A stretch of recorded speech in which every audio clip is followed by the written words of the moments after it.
हमारे YouTube channel पे बात करेंगे Indian oil corporation IOC limited पर। वैसे तो इस स्टॉक पर जो कोई भी अपडेट आती है हम रेगुलर आपके साथ वो शेयर करते ही रहते हैं। सो आज भी कुछ नई बढ़िया और इम्पोर्टेंट अपडेट्स हैं जो आपके साथ इस वीडियो में शेयर करेंगे और आपके लिए जानने भी ज़रूरी हैं। वैसे तो आपको पता ही है कि पिछले कुछ महीनों से कंटिन्यूसली हम आपके साथ रेगुलर अपडेट शेयर कर रहे हैं और इन अपडेट के माध्यम से समझने की कोशिश भी करते हैं अभी हमें स्टॉक में फ्रेश बाइंग करनी चाहिए, होल्ड करना चाहिए, एक्यूमुलेट करना चाहिए या फिर एग्जिट ले करके निकल जाना चाहिए। सो काफ़ी सारी जो चीज़ें हैं उसको समझने में मदद मिलती है। और इस वीडियो को शुरू करने से पहले एक छोटी सी रिक्वेस्ट मैं उन लोगों से भी करना चाहूँगा जो लोग चैनल पर फर्स्ट टाइम आए और अभी तक उन्होंने चैनल को सब्सक्राइब नहीं किया, वो चैनल को सब्सक्राइब ज़रूर कर लें ताकि आने वाली सारी अपडेट समय से पहले आप तक पहुँचती रहे।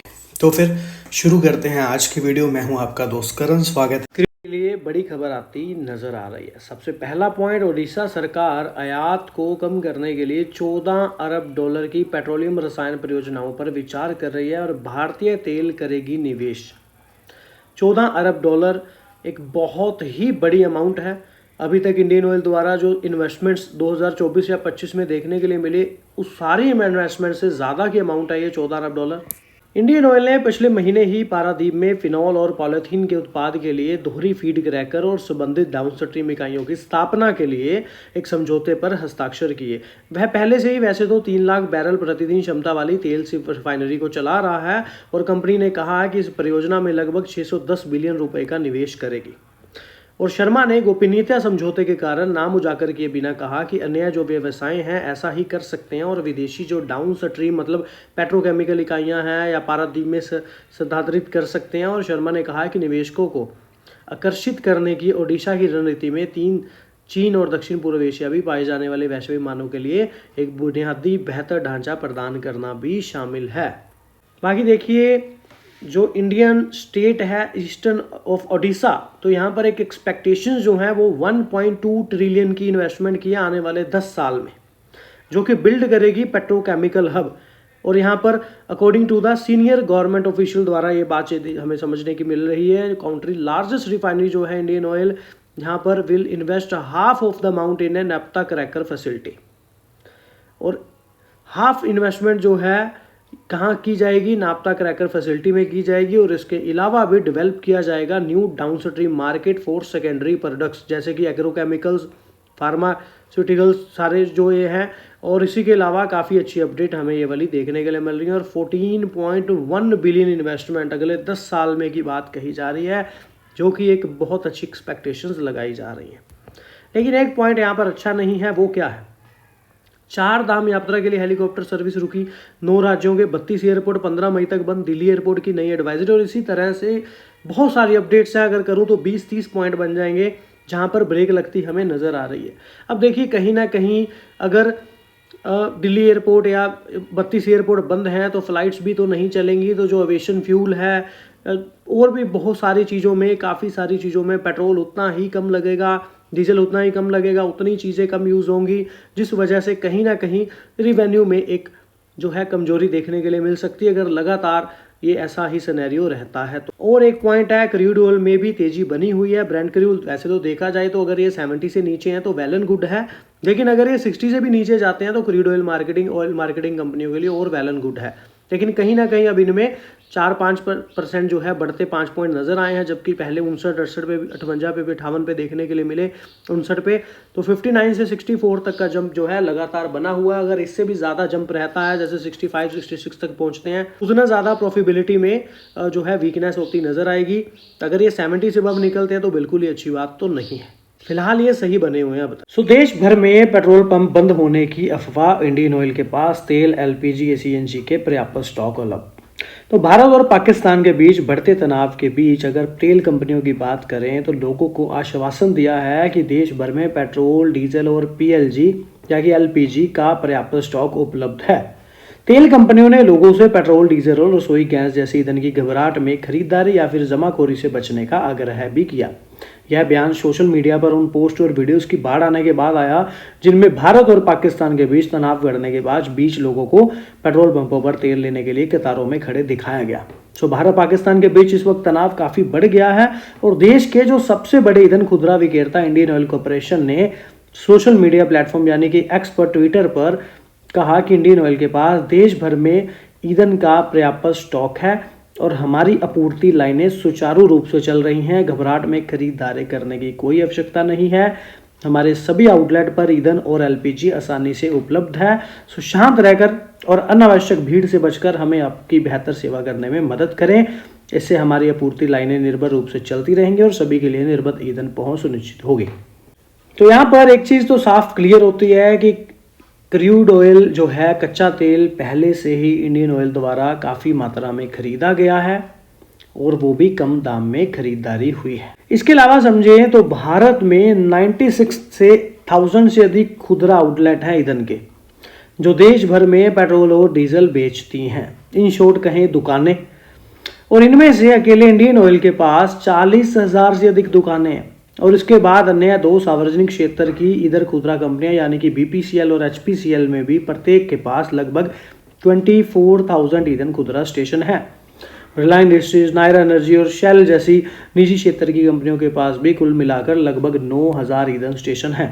और एलपीजी या फिर रसोई गैस के लिए भी आप पूरे भारत में 25,000 से अधिक आउटलेट हैं, जिसमें इंडियन ऑयल के पास लगभग 13,000 आउटलेट हैं। तो पाकिस्तान के आतंकी ढांचे पर भारत के सटीक हमलों के बाद परमाणु बम से लैस दोनों पड़ोसियों के बीच संघर्ष बढ़ गया है और नियत रूप से गोलीबारी और ड्रोन हमले भी हो। अब समझे तो यहाँ पर एक और अपडेट आती नजर आ रही है। 4 मई की हम बात करें, 5 मई को जो आता नजर आया, तो 4 मई को रिड्यूस करते इंडियन ऑयल कॉर्पोरेशन पर प्रभुदास इलादर जी जो है 122 के टारगेट नजर आए। तो वो है क्रूड ऑयल के प्राइसेस। तो कच्चे तेल की कीमतों में तेजी ने इंडियन ऑयल पर 165 के टारगेट बाइंग की रेटिंग के साथ दिए हैं। मोतीलाल ओसवाल बुलिश होते आईओसीएल पर नजर आ रहे हैं, रेकमेंड करते बाइंग की रेटिंग स्टॉक के साथ नजर आए हैं 165 रुपये। कुछ की पॉइंट्स की बात करें तो सबसे पहले तो उन्होंने ये कहा है कि जो लोअर क्रूड प्राइस हैं उसकी वजह से अर्निंग्स में काफ़ी बेनिफिट, और एलपीजी जो अंडर रिकवरी होती नज़र आई है, जो कि आपको पता है 50 रुपये सिलेंडर का रेट बढ़ता नज़र आया, उसकी वजह से काफ़ी अच्छी रिकवरी। सेकंड, यहाँ पर रशियन क्रूड प्रोपोर्शन की बात कही जा रही है, जो कि ऑयल मार्केटिंग कंपनियों की एक्सपेक्टेशंस जो हैं वो आगे राइज करती और अगेन नज़र आएंगी, और इसके साथ ही JRM सपोर्ट करता नज़र आएगा। थर्ड पॉइंट, यहाँ पर मार्केटिंग बिजनेस अर्निंग की मोमेंटम की बात यहाँ पर कही है, जो रोबस्ट होती रिमेंड नजर आएगी। तो 3 मेन पॉइंट उन्होंने अपने रिसर्च में डिस्कस किए हैं और काफ़ी ब्रीफ किया है, जो कि कुछ यूनिट USD टाइप चीज़ें हैं, लेकिन फिलहाल हमारे लिए मेन पॉइंट ये समझने वाला था। इसके अलावा समझें तो घरेलू brokerage firm Indian oil corporation के तिमाही आय के बाद भी इसके शेयरों को लेकर बंटी हुई है। कुछ विश्लेषकों ने 50% तक की बढ़त की संभावना का हवाला देते हुए शेयर को अपग्रेड किया है, और कुछ का मानना है कि पेट्रोकेमिकल मार्जिन जो है वो शेयर पर जारी रहेगा असर उसका। रिजल्ट्स की बात तो हम पहले भी काफ़ी बार डिस्कस कर ही चुके हैं।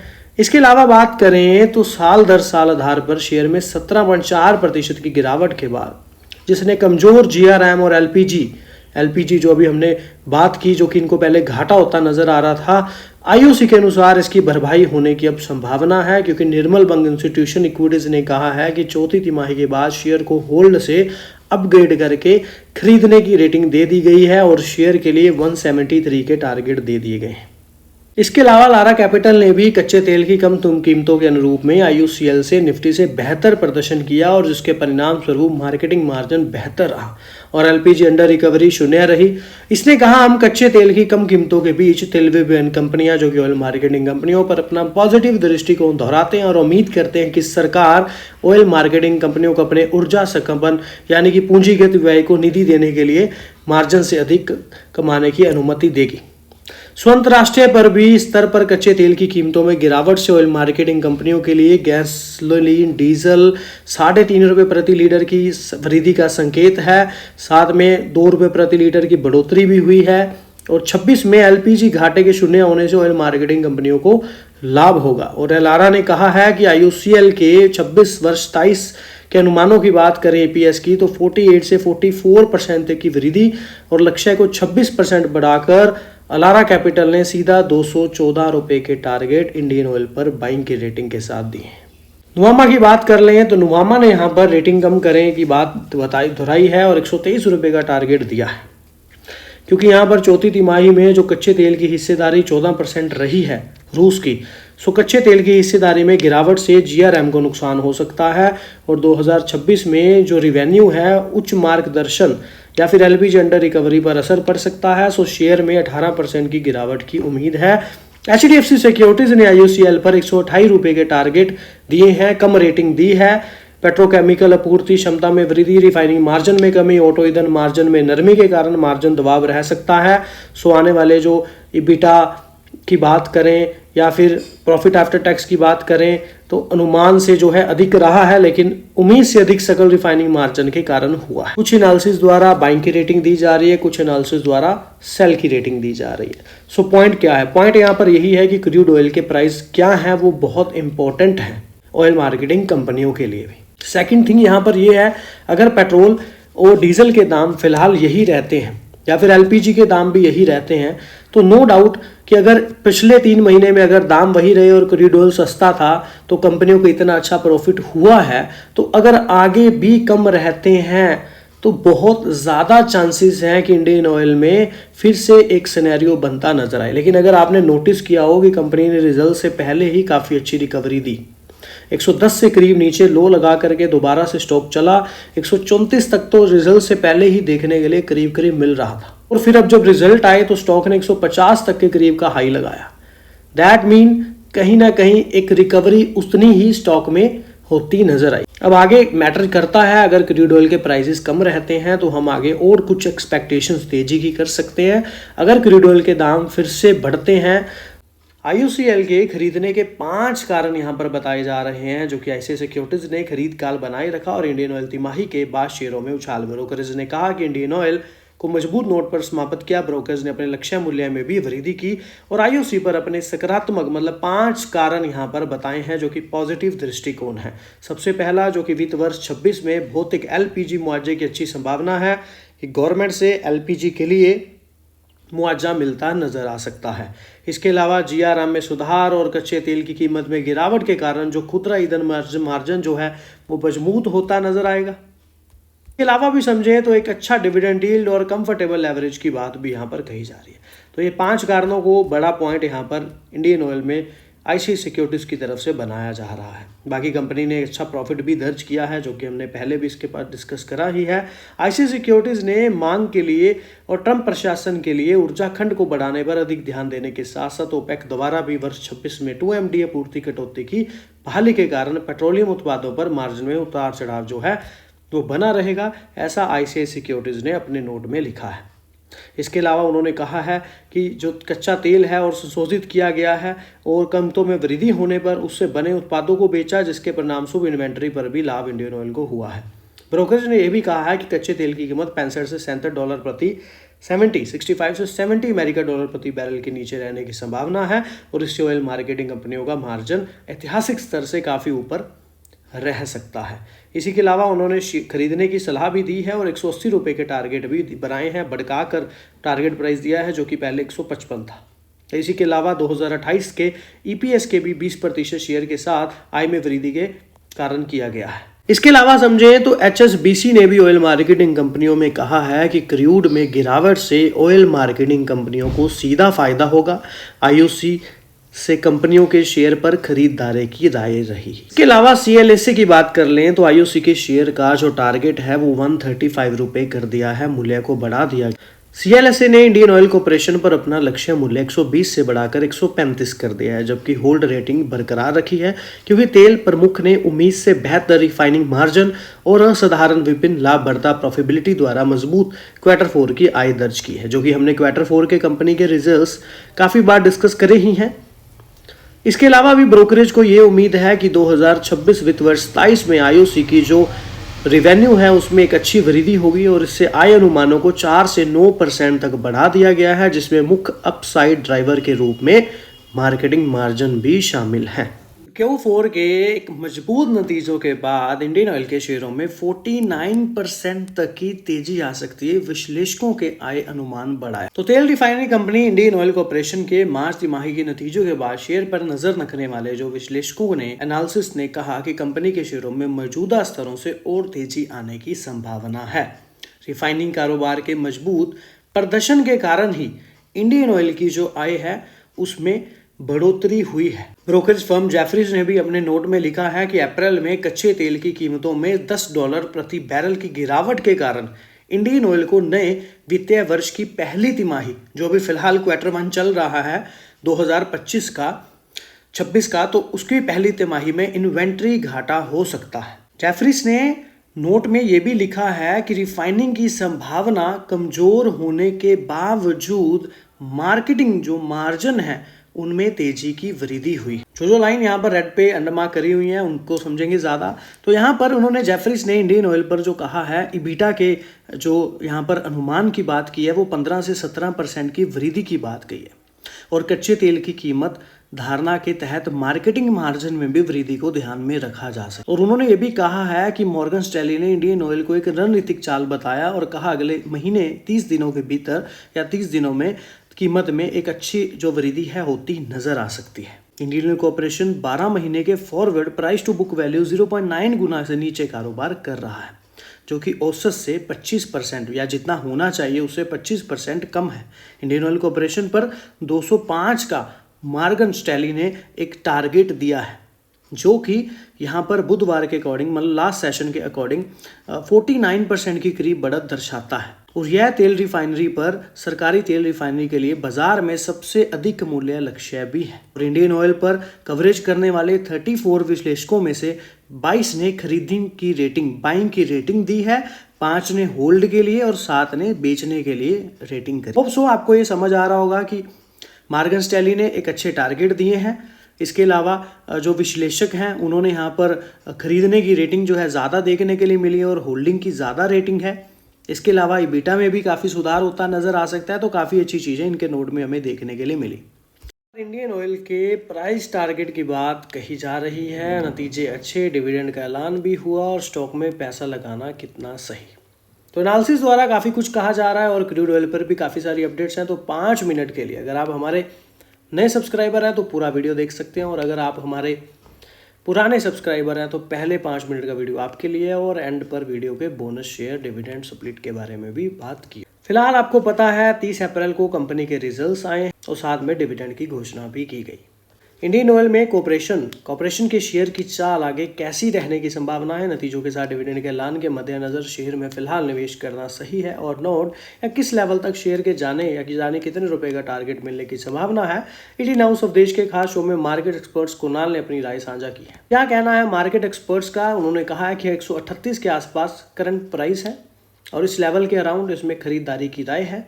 डिविडेंड देने वाली एक अच्छी कंपनी है, ऐसे में यहाँ पर पोजीशन बना के चलना चाहिए। लोअर लेवल पर अगर ट्रेडिंग के लिहाज से बात करें तो 132 रुपये का एसएल रखना चाहिए, और अगर आने वाले दिनों में पोजिशनल एसएल की बात करूं तो 122 रुपये का रखना चाहिए। कुणाल ने आगे कहा है कि ट्रेडिंग के लिहाज से 144 और 148 रुपये का टारगेट रहेगा, लेकिन अगर डिलीवरी की बात करें तो यहाँ पर कैपिटल गेन भी अच्छा हो सकता है, साथ में डिविडेंड भी अच्छा मिल सकता है। में आने वाले दिनों में स्टॉक में 165 रुपये के लेवल्स के ब्रेक होते 182 रुपये तक के लेवल देखने को मिल सकते हैं, और उन्होंने कहा है कि पोर्टफोलियो क्रिएशन के लिए करंट लेवल एक बहुत ही बढ़िया लेवल है। 50%, अगर हम ईयर ऑन ईयर समझें तो 50% की ग्रोथ नेट प्रॉफिट में होती नजर आई है। 5% से 7% तक का ईबिटा भी यहाँ पर बढ़ा है। अब यहाँ पर सोचने वाला और समझने वाला पॉइंट ये है कि इंडियन ऑयल के रिजल्ट से पहले, जैसे कि हमारी वीडियोस में मैंने रेगुलर आपके साथ शेयर किया कि क्रूड ऑयल के प्राइसेस कम हैं, जिसकी वजह से क्रूड ऑयल सस्ते में मिलेगा और ऑयल मार्केटिंग कंपनियों को ज़्यादा बचत होगी सिलेंडर पर भी और पेट्रोल डीजल पर भी। फिलहाल ये सिनेरियो है कि वो उतनी ज़्यादा रिकवरी 110 के करीब लेवल से आती हमें नज़र भी आई है। अगर 110 से 140 तक के करीब स्टॉक पहुंच गया, 138 तक के, दैट मीन उसने कहीं ना कहीं एक अच्छी रिकवरी यहाँ से कर दी है। समझा जाए तो काफ़ी ज़्यादा यहाँ पर भागता नज़र आया और ऊपर की तरफ इंपॉर्टेंट रेजिस्टेंस को भी फेस करता नज़र आ रहा है। अब यहाँ पर 2 सिनेरियो हो सकते हैं। पहला, स्टॉक ऊपर की तरफ निकलता है लेकिन ऊपर सेलिंग का प्रेशर किसी भी लेवल से आ सकता है, जो स्टॉक को नीचे की तरफ वाले जो लेवल है वहाँ पर रीटेस्ट करने की कोशिश कर सकता है। ऐसा मुझे लगता है, ऐसा मेरा निजी विचार है, मैं गलत भी हो सकता हूँ। तो दैट मीन कहीं ना कहीं हो सकता है स्टॉक नीचे की तरफ भी आता आपको नज़र आए, जहाँ पर 120 तक के लेवल भी देखने के लिए मिल सकते हैं, क्योंकि यहीं पर करीब करीब एक अच्छा सपोर्ट जोन भी स्टॉक के लिए बनता नज़र आ रहा था और वहाँ पर कुछ मौका ज़रूर मिलेगा। बाकी ऐसा मेरा निजी विचार है, मुझे ऐसा लगता है और मैं गलत भी हो सकता हूँ, क्योंकि मार्केट में कभी भी कुछ भी हो सकता है। चलिए अब आगे के लिए समझ लें क्रूड ऑयल के प्राइसेस पहले तो कम थे, अब क्या है। तो यहाँ पर 3 रुपए का डिविडेंड हमें अनाउंस होता नजर आया, लेकिन अब सवाल यह है कि डिविडेंड कब मिलता नजर आएगा। कंपनी की जो आगामी वर्ष आम बैठक है एजीएम में शेयर धारकों के अनुमोदन के अधीन है। इंडियन ऑयल के डिविडेंड राशि के साथ डिविडेंड रिकॉर्ड डेट की घोषणा अभी नहीं हुई। इंडियन ऑयल ने कहा है कि अंतिम डिविडेंड के भुगतान की जो रिकॉर्ड तिथि है, रिकॉर्ड डेट है, वो अभी तय की जाएगी और उचित समय पर आपको दोबारा से सूचित कर दिया जाएगा। इंडियन ऑयल ने यह नहीं बताया कि शेयर धारकों को 30% यानी कि 3 रुपए का डिविडेंड कब दिया जाएगा। हालांकि इंडियन ऑयल ने एजीएम में घोषणा की तारीख से 30 दिनों के भीतर एलिजिबल शेयर धारकों को, शेयर होल्डर्स को डिविडेंड का भुगतान किया जाएगा।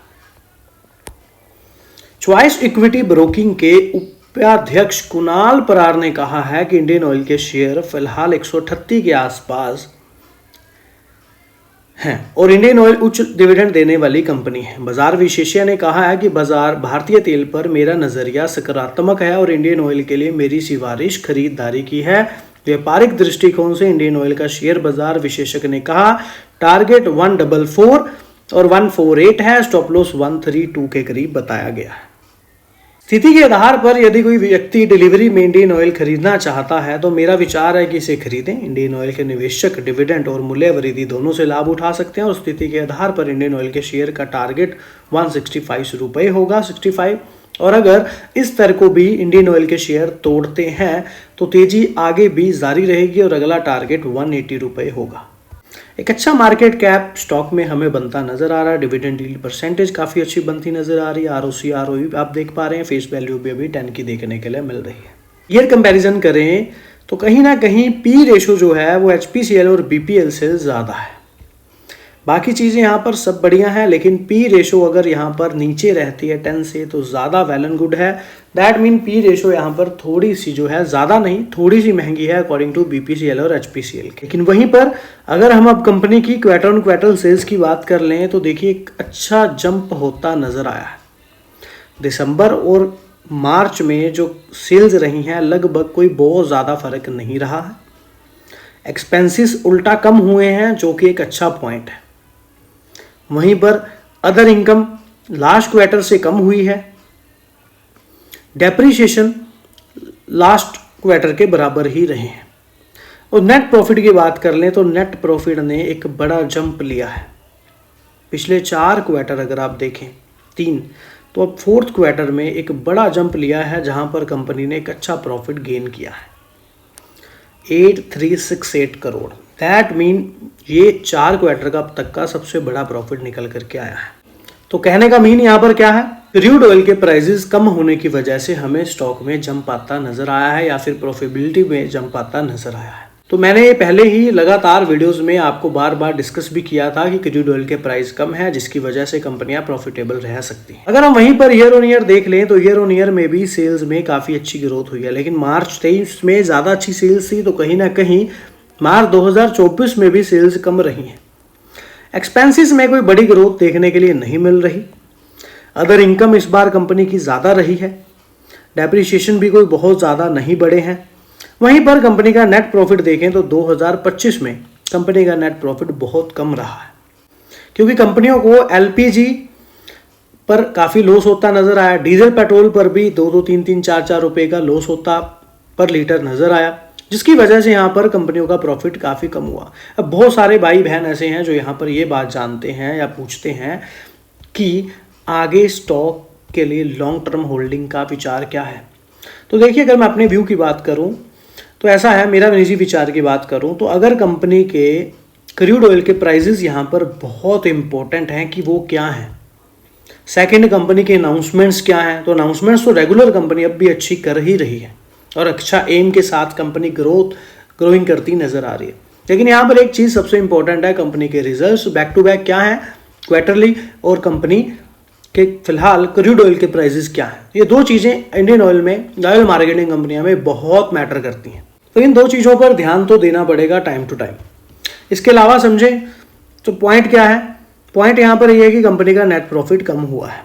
इसके अलावा अगर आप कंपनी की बात करेंगे रिजर्व के बारे में तो कंपनी का रिजर्व इस बार कोई बहुत बड़ा जंप दे करके नहीं आया, लेकिन कहीं ना कहीं ग्रोथ जरूर कंपनी ने रिजर्व में करी है। और रिजर्व जितना ज़्यादा अच्छा रहता है उतनी ही अच्छी डिविडेंड यील्ड की परसेंटेज बनती है। दैट मीन कि रिजर्व अच्छा रहता है तो मेन पॉइंट है कि कहीं ना कहीं कंपनी डिविडेंड और बोनस जैसी चीज़ें आसानी से दे पाती है। अब देखिए मार्च 2023 में रिजर्व 125 था और मार्च 2024 तक 169 हुआ और उसमें काफ़ी अच्छे डिविडेंड भी मिले। फिलहाल यहाँ पर रिजर्व में कोई बड़ा जंप देखने के लिए नहीं मिला, पर कहीं ना कहीं रिजर्व बड़ा है जो कि एक अच्छी बात है। और एक अच्छा share holding pattern Indian oil में बना हुआ है। प्रमोटर की होल्डिंग, FIDI की होल्डिंग काफ़ी अच्छी बनी हुई है। फिर पब्लिक का स्टेक भी स्टॉक में है और गवर्नमेंट का स्टेक भी स्टॉक में बना हुआ है। नंबर ऑफ शेयर होल्डर्स भी एवरी क्वार्टर पिछले 3-4 क्वार्टर से देखें तो जंप करते नजर आ रहे हैं। और एक बड़ी अपडेट ये भी है कि इंडियन ऑयल ने जीपीएस रिन्यूएबल राज्य बायोगैस परियोजना में 1200 करोड़ रुपए का निवेश करने की बात यहाँ पर कही गई है और एक बड़ी रिपोर्ट आती यहाँ पर नजर आ रही है। इंडियन ऑयल जीपीएस रिन्यूएबल किसने उत्तर प्रदेश, हरियाणा, छत्तीसगढ़ और आंध्र प्रदेश में 10 संपीड़ित बायोगैस परियोजना स्थापित करने के लिए 1200 करोड़ रुपए का निवेश करने की योजना तैयार की है। ये संयंत्र 1 साल के भीतर चालू हो जाएंगे, जो जैव ईंधन उद्योग को बढ़ावा देने के साथ भारत के प्रयासों को महत्वपूर्ण मील का पत्थर भी साबित होगा। IGRPL के मुख्य कार्यधिकारी CEO देवेंद्र सिंह सहगल ने एक साक्षात्कार में कहा कि वर्तमान में जिस तकनीक और फीड स्टॉक प्रकार का विचार किया जा रहा है उसके आधार पर 15 टन प्रति क्षमता जो है स्थापित करने में लगभग 120 करोड़ रुपए खर्च होंगे। मार्च 2026 तक 10 यंत्रों की स्थापना में लगभग 1200 करोड़ का निवेश करेंगे और 30% इक्विटी और 70% हरित वित्त पोषण पर मतलब लोन पर आधारित होगा। ये बड़ी स्टेटमेंट हमें एक इंडियन ऑयल में देखने के लिए मिल रही है। और IOC का जो मेन मोटिव है 2040 तक नेट जीरो लक्ष्य हासिल कर और इस क्षेत्र में अनुभवी खिलाड़ियों के साथ साथ जुड़ने की कोशिश कर रहा है और जीपीएस रिन्यूएबल दुनिया का सबसे बड़ा बायोगैस इंजीनियरिंग सेटअप संचालित करता है। IGRPL द्वारा स्थापित की जा रही 10 CBG परियोजना में से 4 हरियाणा, 4 उत्तर प्रदेश और एक छत्तीसगढ़ आंध्र प्रदेश में भी है। तो काफी भी अच्छी अपडेट फिलहाल हमें ये देखने के लिए मिल सकते हैं। मतलब टारगेट रख सकते हैं 139 से 144 रुपये या फिर शेयर इसके साथ खरीदा भी जा सकता है। ऐसा यहाँ पर हमें बिजनेस टुडे पर देखने के लिए मिल रहा है। तो यहाँ पर बड़ी खबर आती नजर आ रही है। इंडियन ऑयल ने पेट्रोकेमिकल्स पर दाव लगाया, गुजरात में 24,000 करोड़ रुपए का निवेश करेगी। तो पहले 5 मिनट के लिए बिल्कुल वीडियो ध्यान से देखेंगे जिससे काफी मदद मिलने वाली है। जब भी कोई कंपनी अपनी कैपेसिटी को बढ़ाती है, अपना निवेश करती है और जिससे कंपनी की कैपेसिटी बढ़ती है और कैपेसिटी बढ़ने से कंपनी का काम ज़्यादा निकलता है, जिस पर रिवेन्यू और प्रॉफिट दोनों पर ही एक अच्छा इम्पैक्ट भी पड़ता है। यहाँ पर 24,000 करोड़ कोई छोटी अमाउंट नहीं होती। हाल फिलहाल में इसी महीने में और पिछले 1 महीने या पिछले 30 दिन की बात करूँ, काफ़ी सारी अपडेट्स इंडियन ऑयल पर आई हैं। आगे आप स्टेप बाय स्टेप चीज़ों को देखेंगे, समझेंगे। इस पहल में 2025 में 2 नई इकाइयों को चालू करना शामिल है। पहला दी पॉलीप्रोपिलीन और ब्यूटाइल एक्रिलेट उत्पाद करेगी, जो पेंट और उपभोक्ता वस्तुओं में प्रमुख सामग्री होती है। इसके अलावा यहाँ पर समझे तो इंडियन ऑयल कॉर्पोरेशन की वडोदरा स्थित गुजरात रिफाइनरी कैलेंडर वर्ष 2025 के दौरान 2 पेट्रोकेमिकल इकाइयों को चालू करके पेट्रोकेमिकल क्षेत्र में विविधता लाने में मदद के लिए 24,000 करोड़ रुपए का निवेश कर रही है। गुजरात रिफाइनरी के कार्यकारी निदेशक और रिफाइनरी प्रमुख बिलब वसवास ने बुधवार को कहा, हमारे देश में ऊर्जा परिदृश्य बहुत तेजी से बदल रहा है और भविष्य के लिए तैयार रहने के लिए हम पेट्रोकेमिकल परियोजनाओं को विविधता में ला रहे हैं। उम्मीद है कि 10-15 वर्षों में ईंधन की मांग कम हो जाएगी और IOC को जीवित रखने के लिए हमें पेट्रोकेमिकल और अन्य क्षेत्रों में विविधता लाने की जरूरत है। तो आज से 10-15 साल के आने वाले भविष्य को देखते हुए पहले से ही वो फैसले लिए जा रहे हैं जिससे आने वाले समय में IOC को इंडियन ऑयल को जीवित रखा जा सकता है, क्योंकि ईंधन की मांग कम हो जाएगी। आपको पता है धीरे धीरे एनर्जी है ना, तो वहाँ पर फोकस किया जा रहा है और 2030 तक पेट्रोकेमिकल IOC के उत्पाद पोर्टफोलियो का 15% हिस्सा भी होगा। वर्तमान में 5% से भी कम है और IOC का अगर कुल रिफाइनिंग क्षमता की बात करें तो वो 80.55, जिसमें से 13.7 वडोदरा में है, जहां पर अभी ये इन्वेस्टमेंट की बात कर रहे हैं। गुजरात रिफाइनरी की स्थापना 1965 में 2 MTPA रिफाइनरी के रूप में की गई थी और अब ये 13.5 के करीब पेट्रोकेमिकल कॉम्प्लेक्स में विकसित हो चुके हैं।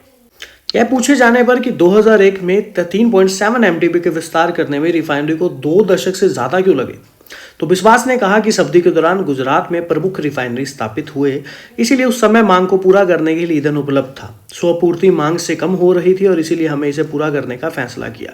IOCL अधिकारियों ने भी यह भी कहा कि 2001 से 25 के बीच गुजरात रिफाइनरी ने ईंधन के कड़े मानदंडों को पूरा करने की गुणवत्ता को बेहतर बनाने में निवेश करने पर ध्यान केंद्रित भी किया, जिसमें से जो स्वदेशी कच्चे तेल का भी स्रोत बनाती है और रूस, नाइजीरिया, मध्य पूर्व और अन्य देशों से आयात के रूप में कम और उच्च सल्फर कच्चे तेल का स्रोत बनाती है। 17,825 करोड़ की पेट्रोकेमिकल और ल्यूब इंटीग्रेशन परियोजना का उद्देश्य पॉलीप्रोपाइलीन और ल्यूब ऑयल बेस्ड स्टॉक का उत्पादन करना है, जिससे रिफाइनरी की क्षमता 13.7 से बढ़कर 18 MTPA हो जाएगी। तो ये एक अच्छी अपडेट है कि 17,500 करोड़ की यहाँ पर इन्वेस्टमेंट की बात कही जा रही है, जिससे इस रिफाइनरी में पॉलीप्रोपाइलीन और ल्यूब ऑयल में क्या होगा, 18 MTPA की कैपेसिटी हो जाएगी। और इस परियोजना में Indmax, Octamax, propylene recovery unit, MS block और काफ़ी सारी चीज़ें जो हैं इकाइयाँ शामिल हैं और 2025 के अंत तक चालू होने की उम्मीद है। डुमांड में 6,000 करोड़ के करीब एक इन्वेस्टमेंट होगी जो 2025 में पूरा किया जाना है। और जो पेंट और कोटिंग्स, चिपकने वाले पदार्थ होते हैं, फिर कपड़ा रसायनों के लिए जो उत्पाद करेगी उसका आयात यहाँ पर करा जाएगा, जिससे अर्थव्यवस्था को भी बढ़ावा मिले। बाकी IOC का एक बड़ा कोलैब भी Hyundai के साथ होता नजर आया है। इसके अलावा यहाँ पर एक बड़ा अपडेट आती नजर आ रही है। Hyundai कंपनी और इंडियन ऑयल में भारत में हाइड्रोजन ईंधन सेल वाहनों का परीक्षण करने के लिए हाथ मिलाता नजर आया। तो Hyundai मोटर्स लिमिटेड ने भारत में हाइड्रोजन ईंधन सेल वाहनों को बड़े पैमाने पर अपनाने की व्यवस्था को पता लगाने के लिए इंडियन ऑयल कॉर्पोरेशन लिमिटेड यानी कि IOC के साथ एक साझेदारी। यह सहयोग देश में एक स्थायी हाइड्रोजन मोबिलिटी इकोसिस्टम विकसित करने की दिशा में एक महत्वपूर्ण कदम है। हाल ही में जो MOU हुआ है, Hyundai ने अपने नेक्सो हाइड्रोजन ईंधन सेल इलेक्ट्रिक वाहनों को 2 साल के ऑन रोड परीक्षण के लिए इंडियन ऑयल को सौंपा और इस पहल का उद्देश्य है 40,000 किलोमीटर की अनुमानित अवधि में भारतीय ड्राइविंग परिस्थितियों में वाहन के स्थायी और प्रदर्शन का आकलन करना है। साथ ही कुल लागत और विश्लेषण करना है और निजी वाहन के उपयोग के अनुकरण में शामिल परिचालन और रखरखाव लागतों को निर्धारित करने में मदद मिलेगी। HMIL के प्रबंधक निदेशक अंशु किम ने कहा, यह समझौता ज्ञापन भविष्य के लिए तैयार गतिशीलता और समाधानों के प्रति हमारी प्रतिबद्धता को दर्शाता है। इंडियन ऑयल के साथ हाथ मिलाकर हमारा लक्ष्य ग्रीन हाइड्रोजन को एक सुलभ और टिकाऊ ऊर्जा विकल्प बनाना है और यह सहयोग भारत में हाइड्रोजन संचालित परिवहन की क्षमता को साकार करने की दिशा में भी एक महत्वपूर्ण कदम है। तो काफी अच्छी अपडेट इंडियन ऑयल पर आती नजर आई। वैसे तो इंडियन ऑयल पर कंटिन्यूसली पिछले 1-1.5 महीने से अपडेट्स आ ही रही हैं। फिर कंपनी के रिजल्ट्स की भी बातचीत है ना, आपको पता है। और वहीं पर इंडियन ऑयल ने Hyundai के दृष्टिकोण को दोहराया कि देश के जो स्वच्छ ऊर्जा रोड मैप में हाइड्रोजन की रणनीतिक महत्व पर प्रकाश डाला। बोर्ड सदस्य आलोक शर्मा ने कहा, भारत के शून्य लक्ष्यों को प्राप्त करने के लिए हाइड्रोजन ईंधन और ईंधन सेल प्रौद्योगिकी महत्वपूर्ण है। Hyundai के साथ हमारी साझेदारी हाइड्रोजन गतिशीलता को अपनाने को आगे बढ़ाने के लिए वास्तविक दुनिया की अंतर्दृष्टि उत्पन्न करने में मदद मिलेगी। तो ये वो है अपडेट जो यहाँ पर इंडियन ऑयल पर फिलहाल हमें आती नजर आई है। वहीं पर AUM कैपिटल ने कहा कि अंतर्राष्ट्रीय स्तर पर कच्चे तेल की कीमतों में गिरावट ऑयल मार्केटिंग कंपनियों के लिए अच्छी खबर है, क्योंकि खरीद लागत कम होने से उत्पाद खर्च भी कम होता है, जिससे उनके मार्जिन में सुधार होता है। IOCL के पास रिफाइनिंग, प्राकृतिक गैस और अन्य गतिविधियों से लेकर सेवाओं तक की एक बड़ी परिचालन क्षमता है। यहाँ तक एक महत्वपूर्ण पूंजीगत भी व्यय कर रहा है, मतलब एक बड़ी इन्वेस्टमेंट भी यहाँ पर इंडियन ऑयल करता रहता है और इसकी स्थिति और मजबूत होने की उम्मीद है। और इसके अलावा 8 अप्रैल के नोट में भी AUM कैपिटल ने अगले 9 से 12 महीनों की अवधि के लिए 158 रुपये के टारगेट भी PSU स्टॉक को खरीदने की सिफारिश इंडियन ऑयल में की। और पिछले महीने ब्रोकरेज फर्म मोतीलाल ओसवाल ने भी इंडियन ऑयल पर बाइंग की रेटिंग दी, जिसमें से 16% की तेजी की उम्मीद है और ब्रोकरेज फर्म ने IOC के शेयर पर 145 रुपये का लक्ष्य मूल्य दिया। बाकी वीडियो जो है हमने बनाया है एजुकेशन पर्पस के लिए। अगर आप कोई भी डिसीजन ले, निवेश करें, फाइनेंशियल एडवाइजर की सलाह पहले ले, बड़ी बात को स्टडी जरूर किया करें। चैनल पे सभी लोगों का तहे दिल से धन्यवाद। मिलते हैं ऐसी एक और वीडियो के साथ। और बात करें तो विभाजन की तैयारी चलती यहाँ पर नजर आ रही है। मेन पॉइंट को समझें तो अब एक कंपनी 2 में हो जाएगी। कई लोग सोच रहे होंगे कि आखिर क्या बदलाव होने जा रहा है। तो टाटा मोटर्स खुद को नई 2 सूचीबद्ध कंपनियों में बांट रही है। पहली अपने यात्री वाहन मतलब कि PV व्यवसाय के लिए, जिसमें EV और लग्जरी ब्रांड जैसे जगुआर, लैंड रोवर शामिल हैं। और दूसरी 1G को वाहन शिवी जो शाखा के लिए, जिसमें ट्रक और बसें शामिल है। और हर मौजूदा शेयरधारक को TML यानी कि टाटा मोटर्स के हर शेयर के बदले नई CV कंपनी TMLCF का एक शेयर मिलेगा और दोनों का अंकित मूल्य 2 रुपये होगा। सो हर एक शेयर के बदले नई कंपनी का एक शेयर जो है मिलता नजर आएगा। इसके अलावा भी टाटा मोटर 13 मई को Q4 के नतीजे घोषित करने के लिए तैयार है और उसके साथ ही कंपनी बोर्ड वित्त वर्ष 25 के लिए डिविडेंड घोषणा पर भी विचार चर्चा जो है करेगा और कंपनी के 2 हिस्सों को बांटने से पहले कंपनी के प्रदर्शन का आकलन करने का एक महत्वपूर्ण क्षण होगा। 12 मई को कंपनी 19 रुपये का कोफॉग लिमिटेड देती नजर आएगी और 13 मई को 5 रुपये का dividend Godrej consumer product limited record date जो है 13 मई की है और 5 रुपये का